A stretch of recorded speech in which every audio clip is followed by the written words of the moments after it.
الدرس في فضيلة أهل البيت وسيدنا علي رضي الله تعالى عنه في الوعظ والإرشاد. الحمد لله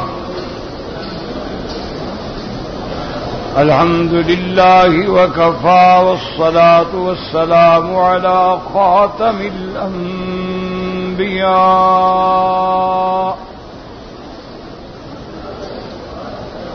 سيدنا وحبيبنا محمد المصطفى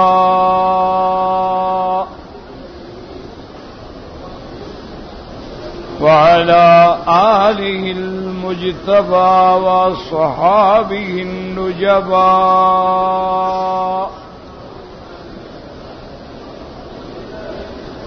اللهم صل على سيدنا محمد النبي الأمي الهاشمي وعلى آله وأصحابه نجوم الهدى.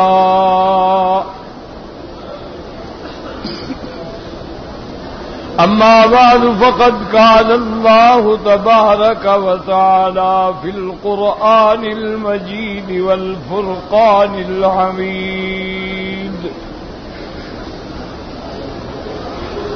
أعوذ بالله من الشيطان الرجيم. بسم الله الرحمن الرحيم.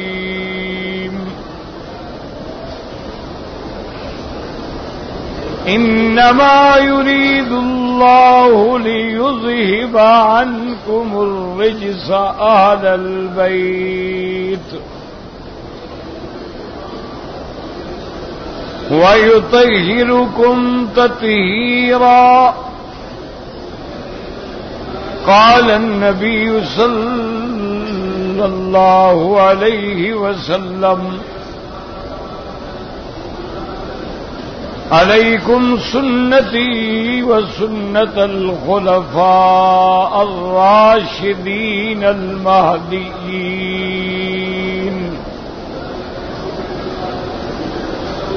تمسكوا بها وعزوا عليها بالنواجذ. إياكم ومحدثات الأمور، كل محدثة بدعة وكل بدعة ضلالة، أو كما قال النبي صلى الله عليه وسلم: صدق الله العلي العظيم وصدق رسوله النبي الكريم. سبحانك لا علم لنا إلا ما علمتنا إنك أنت العليم الحكيم. برادران اسلام، واجب الاحترام بزرگوں، دوستوں، عزیز بھائیوں، عزیز نوجوانوں،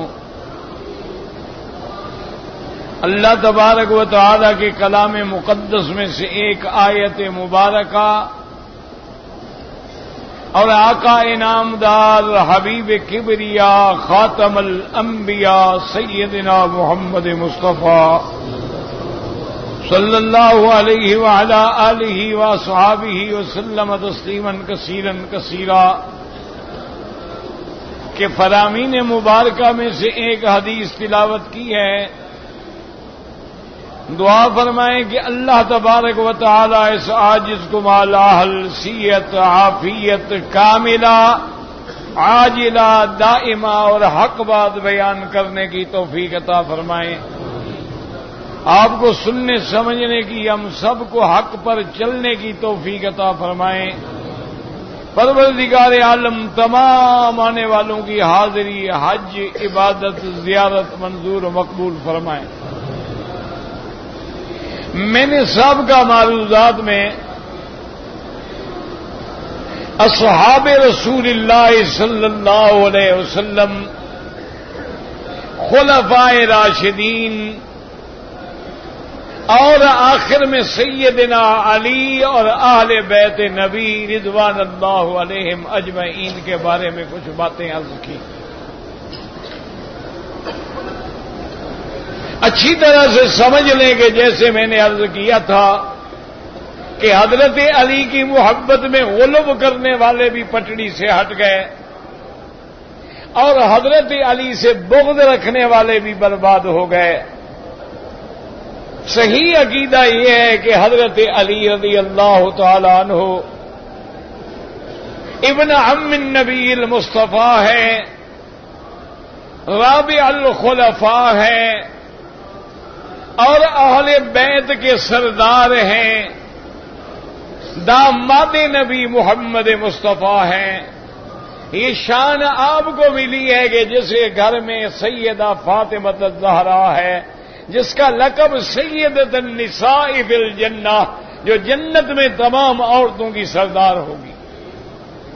اور یہ شرف بھی آپ کو ملا ہے کہ اللہ نے آپ کو حسنین کریمین سے نوازا، جن کو اللہ کے نبی نے فرمایا سیدہ شباب اہل الجنہ، کہ قیامت میں جنت کے اندر نوجوانوں کے سردار جو ہیں وہ حسن و حسین ہوں گے. اور اسی طرح حضور نے فرمایا ان ابنی ھذا لسید، کہ یہ میرا بیٹا حضرت حسن جو ہے یہ سردار ہے. ان یصلح اللہ بہ بین الطائفتین العظیمتین من المسلمین، اللہ تبارک و تعالی اس کے ذریعے دو مسلمان جماعتوں کے جھگڑے کو ختم فرمائیں گے اور یہ میرا بیٹا صلح کا ذریعہ بنے گا. تو سیدنا حسن اور حسین کا ابا بھی حضرت علی ہے. اور یہ بھی میں نے عرض کیا تھا کہ جب پہلے سال حج میں حضور صلی اللہ علیہ وسلم کے بجائے حضرت ابی بکر امیر الحج بن کے آئے، لیکن براء عن المشرکین کے اعلان کے لیے حضور نے حضرت علی کو بھیجا. حضرت علی رضی اللہ تعالی عنہ نے عرض کیا ابو بکر انت الامیر وانا المامور، امیر حج تم ہو اور میں مامور ہوں. میرے ذمے یہ اعلان ہے کہ میں سرزمین مکہ میں، مینا میں، عرفات میں، مزدلفہ میں میرے ذمے اللہ کے نبی نے کام لگایا ہے. ایک میرے اللہ کے نبی نے کام یہ لگایا ہے کہ اللہ تدا تمثالا الا وسختہ، کہ اگر کوئی اللہ کے کعبے میں یا اور کسی جگہ پر کوئی تصویر ہے، کوئی تمثیل ہے، کوئی بت ہے، کوئی مجسمہ ہے، حضرت علی ان سب کو مٹا دو. ولا قبرا مشرفا الا سویتہ، اور جو قبریں اونچی بنی ہوئی ہیں، جن قبروں پہ قبے بنے ہوئے ہیں، گھر بنے ہوئے ہیں، یا زمین سے بہت اونچی ہیں، الا سویتہ، ان کو زمین کے برابر کر دو اور صرف ایک بالش کے برابر نشان باقی رکھو تاکہ لوگوں کو پتہ چلے کہ یہ قبریں ہیں. یہ ذمہ داری بھی حضرت علی کو ملی. اور سب سے بڑا اعلان یہ تھا انما المشرکون نجس، کہ مشرکین جو ہیں وہ باطنی طور پہ پلید ہیں. فلا يقربوا المسجد الحرام بعد عامهم هذا، اس سال کے بعد ان کے لیے اللہ نے حرم کا داخلہ ہمیشہ کے لیے بند کر دیا ہے.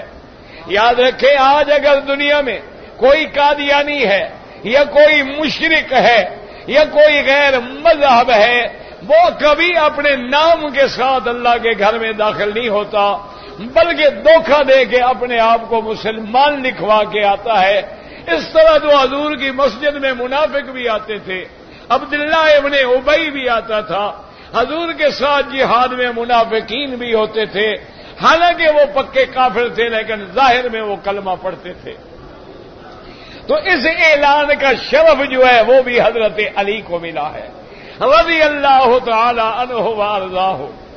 اور اسی طرح میرے عزیز سمجھ لیں کہ جنگ خیبر کے موقع پر جب میرے مدنی رحمت دو عالم صلی اللہ علیہ وسلم آپ درود شریف پڑھیں اور جہاں جہاں میرے بھائی کھڑے ہو بیٹھ جاؤ، جہاں بھی کھڑے ہو بیٹھ جاؤ، انشاءاللہ جگہ بن جائے گی آرام سے، اور توجہ کرو گے تو انشاءاللہ آواز بھی پہنچ جائے گی. آپ درود شریف پڑھ لیں نا محبت سے.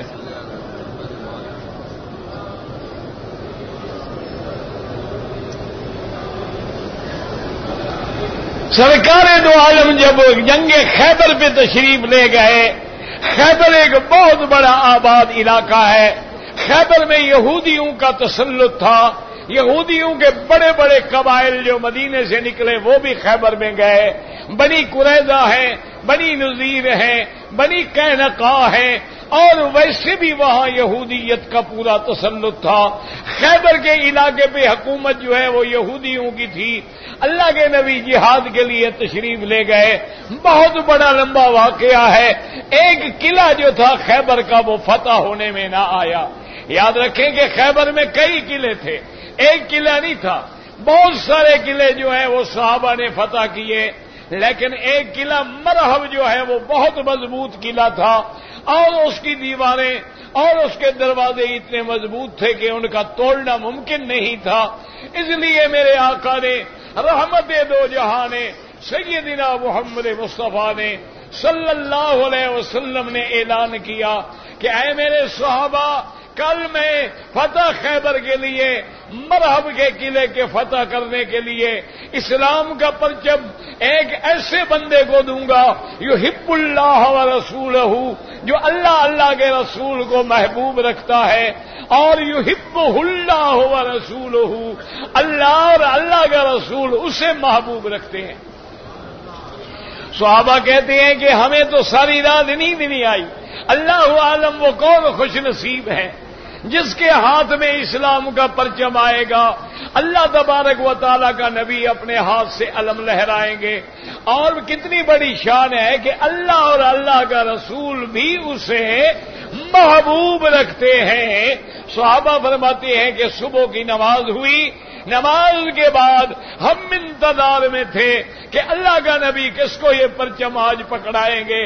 حضور پاک نے فوراً پوچھا این علی، حضرت علی کدھر ہے؟ صحابہ کہتے ہیں یا رسول اللہ فی عینیہ رمد، حضرت علی بیمار ہیں، ان کی آنکھوں میں تکلیف ہے، وہ چلنے سے معذور ہو گئے ہیں، اپنے خیمے میں نماز ادا کی ہے. آپ نے فرمایا فاتو علی، جلدی جاؤ اور علی کو لے کے میرے پاس آؤ رضی اللہ تعالی عنہ وارضاہ. حضرت علی فرماتے ہیں میں نے دو آدمیوں کے کندھے پہ ہاتھ رکھا، میرے پاؤں زمین پہ نہیں ٹک سکتے تھے اور میں گردن نہیں جھکا سکتا تھا، زمین کی پشت بھی یہ نظر نہیں آتی تھی. اسی حال میں چلتے ہوئے حضور پاک کے دربار میں پہنچا. آپ نے فرمایا ما بک یا علی، اے علی تمہیں کیا ہو گیا ہے؟ میں نے کہا فی عینیہ رمد یا محمد صلی اللہ علیہ وسلم، میری آنکھوں میں تکلیف ہے، میں تو زمین کی پشت بھی دیکھنے سے قاصر ہوں. حضور نے فرمایا علی میں نے تو فیصلہ کر لیا ہے کہ آج فتح خیبر کے لیے، آج قلعہ مرحب کے لیے پرچم اسلام جو ہے وہ علی لے کے جائے گا. اسد اللہ و اسد رسول ہی حضرت علی کا لقب تھا. اللہ کا شیر ہے اور اللہ کے رسول کا شیر ہے. حضرت علی رضی اللہ تعالی عنہ نے عرض کیا سمعا و طاعتا یا رسول اللہ، میں تو بالکل حاضر ہوں یا رسول اللہ، میں تو انکار نہیں کر سکتا، لیکن میں تو چلنے کے قابل نہیں ہوں، دشمن کا مقابلہ میں کیسے کروں گا؟ حضور نے فرمایا ادنو منی یا علی، میرے قریب آ جاؤ. حضرت علی فرماتے ہیں میں قریب آ گیا. حضور پاک نے اپنا لعاب دہن اپنی انگلیوں پہ لگایا اور آپ نے وہ لعاب جو تھا میری دونوں آنکھوں پہ لگا دیا. حضرت علی فرماتے ہیں واللہ جب حضور نے اپنا لعاب میری آنکھوں پہ لگایا، حضور نے ہاتھ اٹھائے، میری دونوں آنکھیں ایسے روشن ہو گئی جیسے کبھی تکلیف بھی نہیں ہوئی تھی. درود شریف پڑھ لیں اللہم صلی علی. شوق سے میں نے کئی دفعہ عرض کیا نا، جب پڑھو محبت سے پڑھو، نہیں تو اس سے بہتر ہے کہ نہ پڑھے. اللہم صلی علی سیدنا محمد وعلی آل سیدنا محمد وبارک وسلم علیہ. حضرت علی رضی اللہ تعالیٰ عنہ فرماتی ہیں حضور نے اپنے ہاتھ سے مجھے جھنڈا دیا اور میں پرچم اسلام لے کے دشمن کے مقابلے پہ بڑھا. آگے مرحب میرے مقابلے پہ نکلا. مرحب جو خیبر کا سب سے بڑا شاہ سوار ہے، سب سے بڑا جنگ باز ہے، سب سے بڑا جنگجو ہے، وہ مقابلے پہ آیا اور بڑے رجد پڑ رہا تھا. حضرت علی فرماتی ہے میں مقابلے پہ گیا، میں نے اپنے گھوڑے کو اینٹ لگائی اور میں نے کہا مرحب تیار ہو جاؤ، آج تیرے مقابلے پہ علی ہے. سمتنی امی حیدرا، میں جب پیدا ہوا تو میری ماں نے میرا نام حیدر رکھا تھا، شیر رکھا تھا. آج تلوار ذوالفقار ہے، آج علی کی للکار ہے، تیار ہو جاؤ. اور فرماتی ہے میں اللہ اکبر کا نعرہ لگا کے ٹوٹ پڑا اور مرحب کے ٹکڑے ٹکڑے کرنے کے بعد وہ دروازہ جو خیبر کا نہیں توڑا جاتا تھا، صحابہ کہتے ہیں حضرت علی نے اکیلے ٹکر مار کے وہ دروازہ توڑ ڈالا. سب کہہ دو رضی اللہ عنہ. مسلمانوں سیدنا علی کہہ دو رضی اللہ عنہ، داماد محمد مصطفیٰ رضی اللہ تعالی عنہ وارضاہ. اللہ تبارک و تعالیٰ کے قرآن کی آیت جو میں نے تلاوت کی تھی، اب آپ غور سے سنیں. افسوس یہ ہے کہ مسلمانوں میں بھی فرقے بن گئے، کوئی روافض بن گئے، کوئی خوارج بن گئے، کوئی قدریہ بن گئے، کوئی معتزلہ بن گئے، کوئی کرامیہ بن گئے، کوئی جہمیہ بن گئے، کوئی مشبہہ بن گئے، کوئی مبتدیہ بن گئے. جیسے کہ حضور نے فرمایا تھا میری امت 73 فرقوں میں بڑھ جائے گی. وہ 73 تو بڑے بڑے فرقے ہوں گے، پھر ہر فرقے کے نیچے سینکڑوں فرقے ہوں گے. یہ معنی نہیں ہے کہ 74 نہیں ہو سکتے، معنی یہ ہے کہ 73. جیسے آپ دیکھیں کہ قادیانی وہ بھی مرزا کی نبوت کے قائل ہیں، لاہوری جو ہیں وہ اس کے مجدد ہونے کے قائل ہیں، اور جو کافر کو مجدد مانے وہ بھی کافر ہوتا ہے. اسی طرح روافض کے اندر 360 جماعتیں پیدا ہو گئی ہیں، اسی طرح معتزلہ کے اندر ہیں، اسی طرح اور خوارج کے اندر ہیں. اصل 73 رہیں گے، لیکن ایک ایک بڑے فرقے کے نیچے کئی فرقے ہوں گے. اور نتیجہ یہ نکلا ماں سوا ان لوگوں کے جن کو اللہ نے ہدایت دی ہے لوگ پٹڑی سے اتر گئے. بعض لوگوں نے اہل بیت سے حضور پاک کی بیویوں کو نکال دیا، اور بعض لوگ ضد میں آ کر خوارج نے اہل بیت سے حضرت علی کو اور حضور صلی اللہ علیہ وسلم کے داماد کو نکال دیا. حالانکہ یہ دونوں باتیں جو ہیں وہ زیادتی ہے. اللہ قرآن میں فرماتی ہیں انما یرید اللہ لیذہب عنکم الرجس اہل البیت ویطہرکم تطہیرا. یہ آیت تطہیر ہے، اور روافض اعتقاد رکھتے ہیں اس آیت کے مستحق جو ہیں صرف حضرت علی ہیں، بی بی فاطمہ ہیں، حسن حسین ہیں، اور کوئی اس کا مستحق نہیں ہے. وہ حضور کی بیویوں کو نہیں مانتے.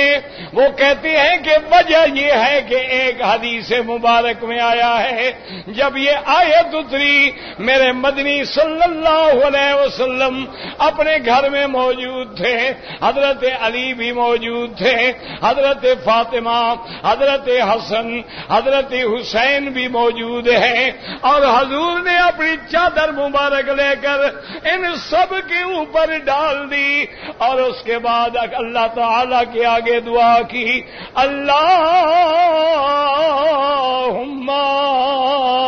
ہؤلاء اہل بیتی.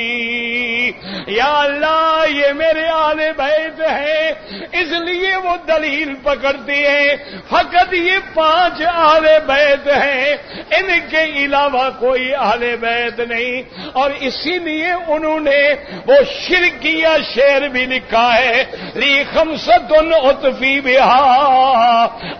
بہا حل الوباء الحاتمہ المصطفیٰ والمرتضی